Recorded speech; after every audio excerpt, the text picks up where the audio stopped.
Okay, hi, Assalamualaikum and very good morning. Today I will represent to you the life cycle of event. Okay, my name is Asyraf bin Muhammad, 2631044. Assalamualaikum, my name is Hakim.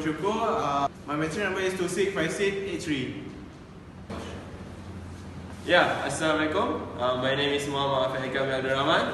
My metric number is 261910. Okay. My name is Muhammad Naufal My metric number is 262770. Okay, my name is Aziman bin Muhammad. My metric number 261392. Hi, Assalamualaikum. My name is Izni My metric number is 262679. Okay, what is a life cycle about? Life cycle is a course of events that bring new product into existence and follow its growth into a mature product and eventual critical mass and decline.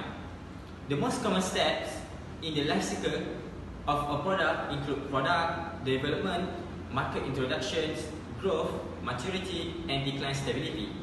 Okay, next, how a life cycle works. Life cycle work is important to inventors to understand a company product life cycle. Firms that are predominantly in the development phase will likely be characterized by small levels of sales and are more speculative in nature than firms in the growth or maturity phase. Okay, next, 5 stages of the life cycle of events. First, the product development phase includes market analysis, product design, conception and testing. Second, the market introduction phase includes the initial release of the product and usually marked with a high level of advertising. Third, in the growth phase, sales growth begins to accelerate, characterized by increasing sales year by year. As the production levels increase, growth margins should steadily decline, making the product less profitable on a per margins should steadily decline. And a per unit basis, an increase in competition is probable. And fourth, in the maturity phase, the product will reach the upper bounds of its demand cycle, and further spending on advertising will have a little to no effect on increasing demand. And fifth, the decline stability phase arrives when a product has reached or pace in its point of highest demand. At this point, demand will either remain steady or slowly decline as a newer product may obsolete. Assalamualaikum. Before you doing an event, you must do it with first determine event purpose. Before going any further, you should be able to explain why you are having this event. Next, point person design. Select a point person to manage event details of your department. Third, event date. Investigate available dates they work for the college and for your attendees. Okay, then submit event form. Submit an event request form to event and conference planning to request your desired date, and then meet with your exam planner. Set up a meeting with your exam planner who will work for you through the FIA process. And finally, for the last, your reservation. Confirm date available and get reservation confirmation. Okay, the main focus here we must do before doing an event is planning. The best planning is for the best event. So before doing an event, you must a good planner and good planning to do a havoc event. So we continue our presentation about what we must do during the event. So for the first, we must do as much as possible in the lead up to your event to prepare the most common and uncommon, right? So the second is don't lose track of the paperwork.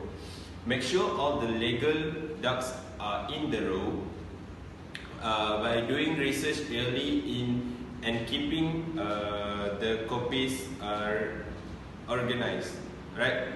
So The third one is all the things are ready and functions such as a microphone, speaker, and the lighting. So, event manager must make sure that they have enough staff. Is important because having the right team in place can help event manager ensure things go as planned. You know, so make sure how many staff that event manager will need to handle the event. So when the event is big, so they must have a big number of staff, right? So if the event is small, they have a small community of staff, right? So the event staff must use a text to differentiate between participants and the staff. It's important because to avoid the miscommunication between the event organizer and the staff, right? So the event organizer and the team must put the signage to help the people get to the right place, because to avoid the participant to lost to reach the place that they want to go, right? So the event organizer must give attendees a seamless experience when they organize an event. So they can use event technology can help event manager deliver an amazing experience and manage the chaos. Alright. Nowadays, people are likely to use a cashless payment at a food stall, and merch booths can speed up lines considerably. Right. So it can provide with event management software that can customize back check-in, session attendance, badge printing, and lead to retrieval. So by giving the partners and sponsor exposure, event sponsors are absolutely essential for making B2B events possible. Event managers should secure that event sponsors are keeping them happy by demonstrate that their event worth their investment. So the last is event managers also can give a booth to them or showcase to their logo. Alright, Assalamualaikum and good morning. So last but not least is after event. So what is after event? After event, it's like post event. There are many things to do after your event is over. So you can take some time to reevaluate your event and try to take a look on what you can learn and what works and doesn't work for the future. And at the same time, it can help you and your team to improve the upcoming event that you will have. Alright. First is what you can do is poll your attendees. Right? Poll your attendees. So you can do a post-event survey of event goers to see if they enjoy your event or not. And you can ask them on what they would like to see in the future for your event. So it really gives a benefit to your teams in the future. So for the second thing is you can dive deeper into your conversion. What is it? It means you can review your ticket or registration report from your partner or your teams to evaluate how much ticket is selling for your event, and it relates to your marketing method. So that by that way you can plan your budget for the upcoming event, and you can focus on something stronger in the future. Okay, the third is track your ROI. What is ROI? ROI is the return on investment. Okay, using the information you gathered, calculate your return on investment ROI and use it to compare your profitability year over year. Okay, next the basic equation is total sales revenue minus total cost of the event. Divide total cost of the event multiply 100 is ROI. Okay, next compare your result to your goals. Okay, example, bring out the goals you set during the pre-planning phase and compare them to the action result. Okay, then notice where there is a shortage.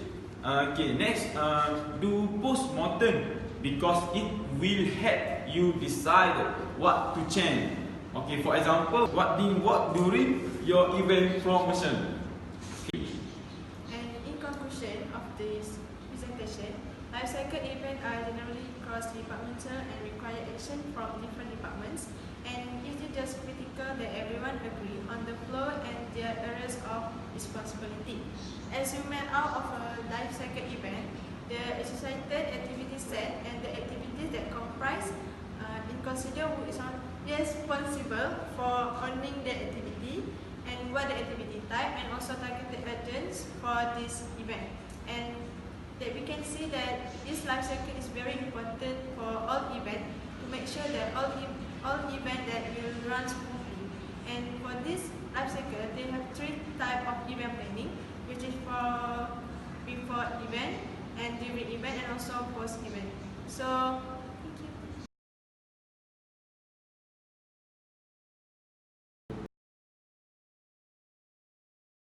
Okay, next do post-mortem because it will help you decide what to change. Okay, for example, what worked and what didn't work, what didn't work during your event promotion.